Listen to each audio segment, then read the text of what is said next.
I'm Natalie Lucier, and I'm so excited to bring you another book review. And today is actually a little bit special because we're having a full interview with the author as well as talking about the book. So the book we're talking about is The Synergist by Les McKeown. And this book has just transformed the way that I think about business, about teams, about working with other people, even about personal relationships. So I highly recommend that you check out The Synergist. Now, before we dive right into the interview with Les, I want to give you a couple of tidbits about Les and why you need to really watch this interview. So Les McKeown is President and CEO of Predictable Success, which is also the name of his first book, and The Synergist is his second book. And he actually founded or co-founded over 40 companies by the time he was 35 years old. So as you can imagine, he was able to see firsthand how relationships and teams and just having the right team set up will make such a huge difference in your business and in your company's growth. So whether you have a huge company, whether you're just working with one virtual assistant or one other team or partner, it's really, really important for you to understand the different styles of communication when it comes to working together. And that's exactly what we're going to be talking about in today's interviews. So without further ado, here I am interviewing Les McKeown. So hi and welcome everyone. We are here with Les McKeown, the author of Predictable Success and The Synergist, which just came out. So I am really excited to be talking about teams and business growth and all kinds of great stuff today. So welcome. Great to be here with you. Great. So I have tons of questions to dive into, but one of the things that was really amazing when I was reading The Synergist was just finding out about the different types of people and how they all interact in a team together. And I actually had my whole team take the quiz to find out what their styles were. And that was just really eye-opening, and it was interesting because I'm a visionary, and I think probably a lot of business creators and owners are. And I noticed that I was hiring visionaries, so it kind of made sense after reading the book. But I'd love if you could just give everyone maybe an overview of the different styles and how they kind of interact. Sure, happy to. I think the first thing that I should say, Natalie, is that I didn't go looking for styles, and I'm not interested in them per se. It's not as if I'm one of those folks who, had an assessment and thought I'd give them cute names at the end of it. My goal has always been just to help teams work better. That's what I do. But what I discovered over years and years of doing this is that I kept bumping up against these same three styles. I ended up giving them names. I didn't have to, obviously, but I did just for ease of reference. So the three styles that we all tend to default to are, first of all, the visionary, which you've already mentioned. A lot of business owners are visionaries. You need to have a high visionary element to start up a business. And those are typically people who think at 30,000 feet. They like to see the strategic vision. They see the big picture. They're often really good communicators, often but not always charismatic. They build tight teams around them. People love to be around visionaries. But visionaries tend to suffer from a little bit of ADD. It can be minor or it can be extreme. And so they're not great at nailing down the details. They tend to move from one passionate thing to the next very quickly. So what I noticed was that visionaries tend, because they've got a subliminal idea of their own restrictions, they tend to find quickly people that I call operators. And operators are the symbiotic other half of visionaries. They're really not that comfortable with blank sheets of paper and coming up with big wizzo ideas, but they love to take the visionary's idea, break it down into parts, and then go make it happen. So they tend to be more short-term focused, very task-oriented. And then ultimately, as any organization or team grows, eventually there's a need to go find somebody that I call the processor. And that's somebody who brings systems and processes to bear, because really neither the visionary nor the operator are that fussed about systems and processes. They just like to get stuff done.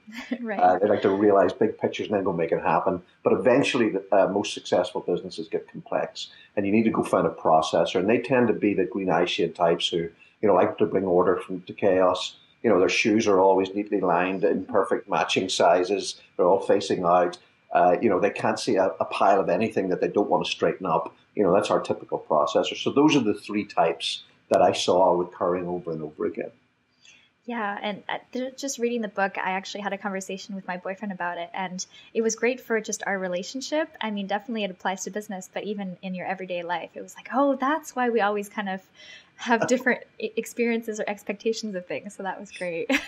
Yeah, I've heard that a lot. What I discovered sometime after I began working in this area, other people pointed it out to me, is that although I work mostly in the area of business, all of the principles in the Synergist and in my first book, Predictable Success, they apply to any group of 2 or more people who are trying to achieve common goals. So that includes relationships. And a lot of people have said the same thing.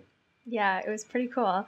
And so, yeah, now I'd love to just hear a little bit more about the Synergist, because that's kind of the 4th style that just brings everything together. Yeah, what happened was, this was what really made me dive very deeply into the interactions between the visionary operator and processor. What happened is that I saw businesses again and again get to the point where they'd bring the operator in, or they'd maybe elevate somebody who was already in the team to sort of perform that role. And what would happen again and again is that the teams, the visionary operator and processor, would fail to cohese. They'd hit gridlock at worst, or have to do an awful lot of stuff through compromise at best. And really what they were trying to do was sort of compromise because they wanted to allow for each other's styles. Obviously, most people don't use that terminology, and they don't see it that way. They just think it's different personalities. But it's a natural thing to do. The visionary and the operator work naturally really well together, but as soon as you put the processor in the mix, I saw it snarl up again and again and again. So over years and years of working with teams, of course, what I would see is what we all see, which is that there's a percentage of teams that really get through that, and they become a highly effective, high-performing team. And when I saw that happen, there was always something else going on that at first I couldn't put a name to. I would see this sort of shimmer of a 4th style that wasn't visionary operator or processor, but it was so rare that it took me years to see it often enough to realize that it was there. Sort of like the Higgs boson in physics, I understood theoretically that there had to be something there, but I had to work with this long enough to see it in practice. And I eventually called that style the Synergist style. And essentially the Synergist is just grown-up adults who learn to transcend the limitations of their visionary operator processor style. Of course, there's a huge number of strengths in being a visionary operator processor, but every one of them has also got limitations. And it's those limitations, the visionary's inability to settle down and plow through data, for example, the processor's inability just to relax and brainstorm a little bit and not have to ease out the risk and everything. And for operators, just being around other people because they like to go out and just get stuff done. What I saw over and over again in high-performing teams is that one or more of the team members would learn when to move out of their natural visionary operator processor mode and move into something else, which I call the Synergist mode. And so that Synergist style, I began to teach it to try to accelerate it with people. And I discovered that what teams naturally take about 2 years to work out in a very painful way, you can probably do it in about a day and a half lapse time. It's so much just common sense. So that was the cause of me writing the book. I thought, hey, I'm helping people really get through this gridlock and compromise, and I can do it relatively readily and save them years of pain. So why don't I put it in dead tree format and hopefully help a lot more people? Absolutely. Yeah, no, that's great. And I think one of the things that you mentioned in the book was that the Synergist is foremost focuses on the organization instead of themselves, which I thought was really interesting because that kind of is what it comes down to when you're part of a team or a company. Correct. I call it the enterprise commitment, and it's really being able at, not all the time necessarily, but at key moments to sit down and say, look, what's best for the enterprise as a whole? That can be a business, a division, a program, a team, a geographic location, can be a relationship. What's best for the relationship as a whole, rather than me just scratching my visionary itch, So you're talking about relationships. So a visionary typically, doesn't like to make an awful lot of hard plans. And if you've got a processor, spouse, or friend, or fiance, or even just a close relative you're working with, and they're trying to get, when are we going on holiday, and when does the bus leave, and what time do we turn up? Visionaries go crazy, right? So the enterprise commitment means learning to work with that and learn to set aside your visionary tendencies and say, okay, let's take an hour every Saturday morning and just, rolling plan 30 days ahead. And it's done. You can go back to being a wild and crazy visionary, which of course is what everybody fell in love with you for in the first place. You don't want to lose that. But the enterprise commitment allows you to step back a little bit and transcend the restrictions of that natural style. Yeah, I love that. It's great. It's such a great way to look at things. So yeah, I would love to know, I know a lot of my audience does work online and works with virtual teams or maybe like a virtual assistant or somebody that they're not in person with. So I would love any advice or how this applies kind of virtually. Yeah, the issues become even more crucial in working with virtual teams, Natalie, because you don't have the visual cues that often we have whenever you're working in a physical single location. Even with stuff like this on Skype, I'm not getting to see your working environment. I'm not aware of a lot of the other things that are going on. And for folks that work in virtual teams, this stuff is really very powerful. I mean, I know that because I've been working with this since before virtual teams were really possible. And I've seen the principles of the Synergist emerge and be used in virtual teams to great effect. So I want to say something that sounds incredibly glib and self-serving, but I mean it as it's the best answer I can give to your question. I really advise people in virtual teams to get the book and read it first of all, because you'll, as you've already pointed out, you will have an immediate aha. I mean, this stuff is so, it's one of those things that what I seem to spend a lot of my life on is finding patterns which are hidden, which you can't see. But as soon as you see them, they're so blindingly obvious that they're instantly usable. And that's what you'll find from the book. You'll instantly see what your own natural style is. You were able to nail yourself as a visionary, and most people can do that. Even though there is a quiz, a free quiz that comes with the book, most people don't need it. They know what they are as soon as they read the styles. But more importantly, you get to see what the styles of other people are. And the key thing here is it depersonalizes issues. And it makes them a question of process, of system. You say, oh, Jane's an operator. She's not going to want to sit in an awful lot of meetings. Instead of me sending all of these meeting invitations for whether we do it on Skype or not, why don't I just send her a set of action points and have her report back to me once every 2 weeks about how she's getting on? That's going to work much well as an example with an operator. Things like the way people correspond in virtual teams. Processors write those incredibly long emails, you know, with 40,000 words and 17 attachments and 62 pages in every PowerPoint. Well, learning that that's somebody's natural style and not an attempt to either snow you or drive you crazy helps an awful lot. But what I show in the book is how each of the three parts of the triangle can best communicate. So how visionaries and processors can best communicate, how operators and visionaries can best communicate, and then how processors and operators can best communicate. And for virtual teams, it's even more important. Let me give you one brief example. Can I do that? Yeah, absolutely. So one of the things that's really important to understand is that visionaries have got a 7 times faster sense of how and when things can get done than an operator. So a visionary will say to an operator, hey, let's jump online. We can do this. We can get this done in an hour. Anything that a visionary thinks they can do in an hour, it's going to take a day.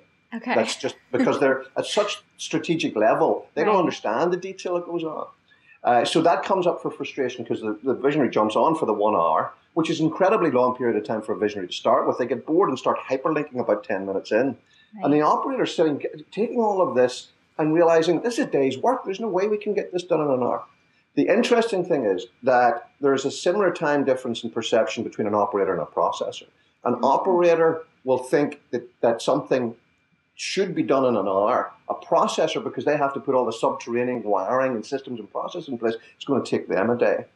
And, you know, the operator processor can work that out. The big problem comes when the visionary and the processor are working together because the multiple is now 49 times, 7 times to the operator, 7 times to the processor. So the very scheduling of virtual meetings and the expectations of what you will get done in those meetings is incredibly crucial because otherwise what happens is you end up with either these thin meetings that are going through 100 bullet points and never really covering any in detail, or everybody gets bored after the first 15 minutes and zones out. So simple things like that can make virtual teams work an awful lot better.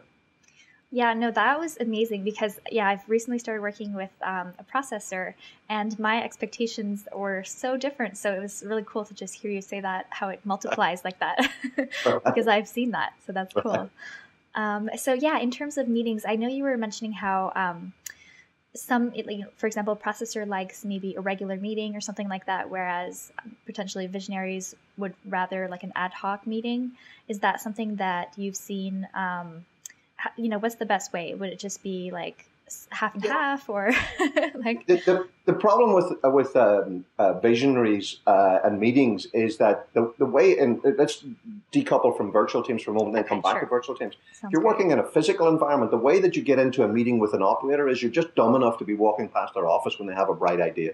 Because they'll say, "Yo, Natalie, you're just the person I want. I've just had this fantastic idea, and I think you and I could really make this happen." You get brought into these ad hoc meetings, which they then, and if there's a scheduled meeting, we can come back into the online version here. If there's a scheduled meeting, what will happen is the visionary is almost always the last to arrive because they're doing, brilliant and passionate, important other things. Right. They jump in at some irrelevant point, and then they start hyperlinking away from the main topic.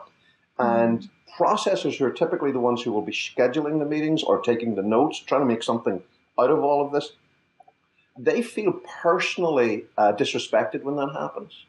Because, to them, time is important, and they've set this time aside, and they've prepared for this meeting, something visionaries never do. They prepare on the fly. And so what I show in the book is it's really important to understand that there are two ways in which people communicate: the formal structure of meetings and then all of the other informal water cooler stuff. But the way you structure meetings is very important to get the team to work properly. And that's really where the synergistic skill set, and I show at the back of the book in the second half, a series of 7 specific things every visionary operator processor can do to become a synergist. And that involves managing those meetings, those formal meetings, in a way that nobody gets over frustrated. So, if you're going to have a brainstorming session, make it clear that this is brainstorming, and tell the processor, no reference to existing documentation. Hey, why don't you actually loosen your tie a little bit, put your feet up? Let's, we're not going to act on any of this yet, so that they can actually relax. If you're going to have a detailed session where you're plowing through detail, you've got to give the visionary a heads up and say, look, we're going to devote 25 minutes to this. I want your full focus. Will you do that for me? So simple things like that can turn what would otherwise be, those eye-rolling. I always recognize the operators in meetings because you find them playing with paper clips all the time. And what they're wanting to do really is they just want to straighten one of these paper clips out and then stab themselves in the eye because the whole thing drives them crazy. Right. So the tools that I'm giving in the book are just what I've seen high-performance teams do over and over and over again. And I've pushed them all together into a very tight series of best practices that, like I say, people can get up and going within a day and a half. That's amazing. Yeah, I mean, definitely everyone should absolutely buy this book and get it. Yes, exactly. I mean, it's seriously like stuff that, like you said, it's almost obvious, but you have to actually read it and get a feel for what it is before you can apply it. So it's great. Let's see if I had... Oh, okay. So I did have another question about hiring with these kind of styles in mind. Is that something that you have any processes for or recommendations around?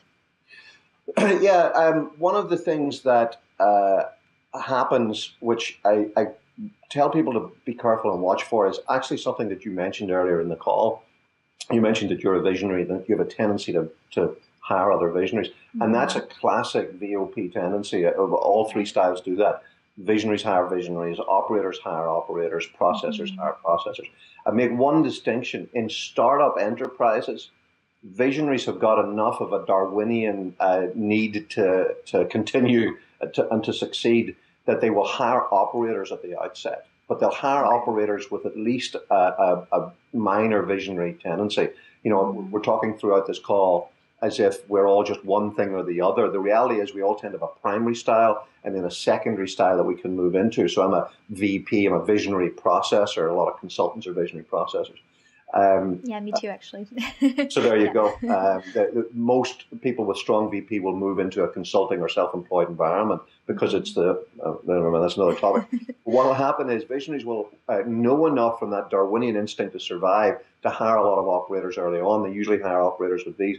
Once that's done, they start to hire other strong Vs. Operators, even more so, always hire operators. And processors are like rabbits. Once you get 2 in there, they'll breed like crazy. They'll hire more and more and more because they're putting systems and processes in place, and they want more processors to manage those. They feel that they can control risk if they've got more processors around. And what I strongly encourage people to do is to look for a balanced team. And it's one of the reasons why I make the quiz available free of charge, so that people can come and get their whole teams, whether it's 2 people or 22 people, to take the quiz. And you can see what your makeup is across the team, and where you're weak, that's what you need to hire for. But the only other thing that I would say is also hire at the right stage. In the very early stages of a venture, visionaries and operator, a visionary, one, sometimes there's two, and a bunch of operators are the best mix. Don't get processors in too quickly. Nothing wrong with processors, they're great people. But putting too many systems and processes at the early stage of a venture will crush it. There comes a time then when you need the processor, and it's equally wrong not to hire processors when you know you need those systems and processes. And I've seen a lot of businesses grow, get to a certain point, and really because of the visionaries' distaste of systems and processes, they won't make that step of bringing a processor on board or raising processes up to that level of importance. So for hiring, watch that you're not just echo chambering, your own skill set, and bring the right people in at the right time. That's so excellent advice. Thank you. Welcome. Great. Is there anything else that you want to share, or any kind of last words of wisdom? I don't know if we've mentioned this book at any point during the discussion, the Synergist, but it's really, really good. That would be the only thing. Great. And I'm in total agreement with that. So that's great. Well, thanks so much, Les. This has been awesome, and I know everyone's really going to get a lot out of it. So thank you for making the time. I hope you enjoyed this interview with Les McKeown. Again, the book is The Synergist. It's available on Amazon, on Kindle, everywhere that you find great books. And I really, really recommend this one. It's one of those big kind of business-changing books that I've ever read. So definitely check it out, and make sure to head back to natalieluthier.com for more of these book reviews and more great stuff every week. So thanks again, Natalie and Millie. Say goodbye.